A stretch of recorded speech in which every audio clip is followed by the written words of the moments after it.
गोर लगै छी संपूर्ण मिथिलावासी के। आइ हम अहाँ सबके एकटा भोला बाबा के नचारी सुनाबऽ जा रहल छी। बाबा रची रची लिखबैयो,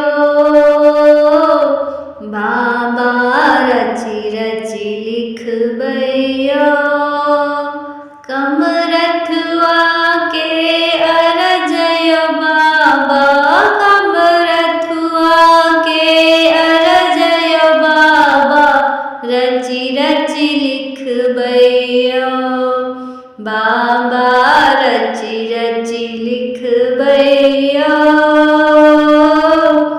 कथी के अहाँ कलम बनायब, कथी के रोशनाई यो बाबा, कथी के अहाँ कलम बनायब, कथी के रोशनाई, कथी के अहाँ कागज बनायब, कथी के अहाँ कागज बनायब, रची रची लिखबैयो, बाबा रची रची लिखबैयो।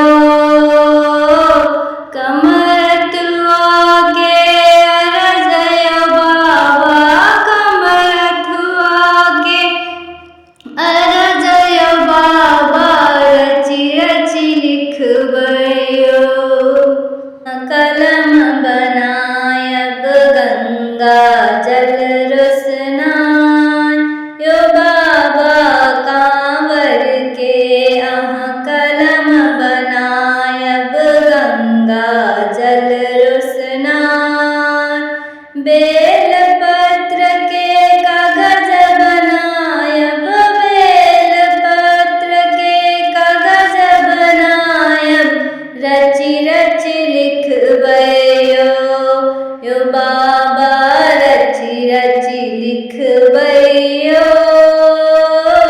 कमरथुआ के अरजयो बाबा, कमरथुआ के अरजयो बाबा, रची रची लिखबैयो। भक्त अहाँ के पुकारी रहल अछि, राखब लाज विचार यो बाबा, भक्त अहाँ के पुकारी रहल अछि, राखब लाज विचार।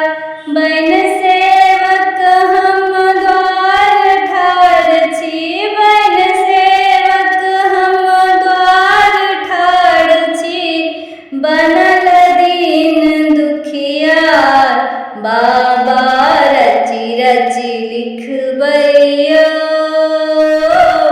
कमरथुआ के अरजयो बाबा, कमरथुआ के अरजयो बाबा, रची रची लिखबैयो, बाबा।